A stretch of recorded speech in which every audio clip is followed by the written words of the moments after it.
नमस्कार मंडळी, मी महेंद्र सह्याद्री विथ महेंद्रमध्ये आपलं स्वागत करीत आहे. 2022 साली राजकारणात, महाराष्ट्राच्या राजकारणात आणि प्रामुख्याने देशाच्या राजकारणात एक वेगळी घटना घडली. म्हणजे याच्या अगदी पक्ष फुटणं, पक्षातनं एकखटी लोक गायब होणं, दुसऱ्या पक्षात जाणं, सत्ताधारी पक्षांमध्ये जाणं हे आपण बघत आलो होतो. परंतु ज्यावेळेस शिवसेना शिंदे गट हा आपले आमदार घेऊन बाहेर पडला आणि भाजप सोबत गेला आणि त्यातल्या त्यात त्यांनी जो पक्ष आहे शिवसेना त्याचीच मागणी केली, त्याच पक्षावर आपला हक्क सांगितला. हे घडल्यानंतर सहसा राजकारणात एक वेगळी गोष्ट आपल्याला अनुभवायला मिळाली. प्रकरण न्यायालयातही गेलं. अजून पूर्णपणे निकाल जरी नसला मिळालेला तरी म्हणजे निवडणूक अधिकाऱ्यांनी शिवसेनेचं जे धनुष्यबाण हे चिन्ह आहे ते शिंदे गटालाच दिलेलं आहे. म्हणजे जे लोक गटनेतेपद असणारा नेता हा आपल्यासोबत जे आमदार घेऊन बाहेर पडले त्यांनाच ते चिन्ह देण्यात आलं. आणि ज्यांच्या म्हणजे आपण म्हणू शकतो की मालकी हक्क किंवा जो पूर्वजांपासून पुढे आलेला आहे तो माणूस म्हणजे उद्धव बाळासाहेब ठाकरे यांच्या हाती दुसरं चिन्ह घेण्याची हे आलं. सेम त्यानंतर शरदचंद्र पवार राष्ट्रवादी काँग्रेस या गटासोबतही झालं. अजित पवार यांना घड्याळ मिळालं, तर शरदचंद्र पवार ज्यांनी अख्खे आयुष्य घड्याळासाठी ज्यांनी स्वतः पक्ष निर्माण केला त्यांना म्हणजे तुतारी हे चिन्ह घेऊन निवडणूक लढावी लागली. हे आपण सगळं बघितलं आणि तेच आता कुठंतरी नॉर्मल झाल्यासारखं आपल्याला वाटायला लागलेलं आहे. कोलकात्यामध्येही टीएमसीलाही आता पक्षचिन्ह सोडावं लागतंय की काय अशी परिस्थिती आहे. जवळपास 20 खासदारांनी वेगळ्या पक्षात प्रवेश केलेला आहे आणि ते आता पक्षचिन्हावर टीएमसीचं जे पक्षचिन्ह आहे त्यावर आता ते दावा करतील असं बोललं जातंय.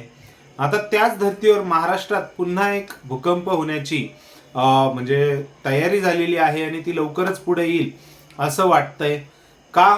कारण म्हणजे शिवसेना उद्धव बाळासाहेब ठाकरे गटाचे खासदार हे फुटण्याच्या मार्गावर आहे. एक गट तयार झालेला आहे आणि तो गट लवकरच भाजपच्या संपर्कात येईल असं बोललं जातंय. त्यासाठी ऑपरेशन टायगर हेही नाव देण्यात आलेलं आहे आणि त्याच्याच घटना आता पडद्यामागून आपल्याला पाहायला मिळत आहेत. भरपूर शिवसेनेचे नेते उद्धव बाळासाहेब ठाकरे गटाचे हे भाजपसोबत आपल्याला मीटिंग करताना दिसत आहेत, शिंदे गटासोबत मीटिंग करताना दिसत आहेत. त्यामध्ये प्रामुख्याने शिर्डीचे खासदार असू द्या भाऊसाहेब वाकचौरे, बाकीचेही काही नेते हे आता कुठेतरी भाजपसोबत येणार, खासदार येणार असं बोललं जात आहे.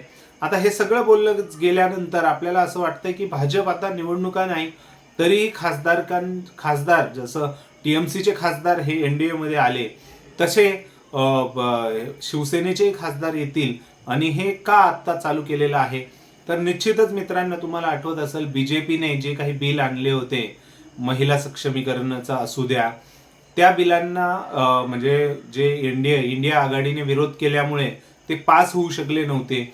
आणि त्याच अनुषंगाने आता अमित शहा हे तर चाणक्य आहेतच आहे, नरेंद्र मोदी ही त्याच पद्धतीने त्यांचं राजकारण ते करत असतात आणि त्यांनीच आता कुठेतरी खासदारकीमध्ये लोकसभेमध्ये एनडीएचं बहुमत मिळवण्यासाठी, बहुमत हे पुढे ढकलण्यासाठी, जास्त बहुमत मिळवण्यासाठी ह्या प्रयोग चालू केलेले देशभरात आपल्याला जाणवतंय. कोलकाता, पश्चिम बंगाल, आता महाराष्ट्र आणि पुढे जाऊन एमपी आणि राजस्थान या ठिकाणी असेच प्रयोग होऊ शकतात. कारण तुम्हाला आठवत असेल ते जेव्हा बिल पारित नाही झालं तर ऑलरेडी दिल्लीचंही त्यांनी तसंच केलेलं आहे. दिल्लीतही आपचे खासदार हे ऑलरेडी एनडीएला बहुमत आहे. सो निश्चितच हे सर्व आपल्याला कुठेतरी ज्यावेळेस बिल पास झाले नाही त्यामुळेच त्यांना वाटलं की लोकसभेमध्ये आता आपली ताकद वाढवावी म्हणून भाजपने हे सर्व प्लॅनिंग, आपली राजनीती आणि बिल पास करण्यासाठी चालू केलेलं दिसतंय. मला तरी वाटतंय. तुम्हाला काय वाटतंय ह्या विषयाबद्दल? जे भाजपने आता आपलं संख्याबळ लोकसभेमध्ये वाढवण्यासाठी दिल्ली, पश्चिम बंगाल नंतर आता महाराष्ट्रात त्यांनी ऑपरेशन टायगर हे लॉन्च केलेलं आहे.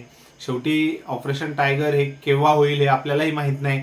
अचानक एखाद्या रात्री आपल्याला येईल की शिवसेनेच्या खासदाराचा, महाविकास आघाडीतले एवढे खासदार हे भाजपला समर्थन देत आहेत.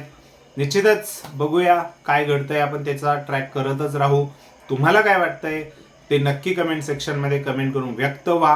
व्हिडिओ शेवटपर्यंत बघितल्याबद्दल धन्यवाद. व्हिडिओ आवडला असल्यास लाईक करा आणि आपल्या चॅनलला अजूनही सबस्क्राईब केलं नसेल तर नक्की सबस्क्राईब करा. भेटूया पुढच्या व्हिडिओमध्ये. तोपर्यंत जय शिवराज, जय महाराष्ट्र.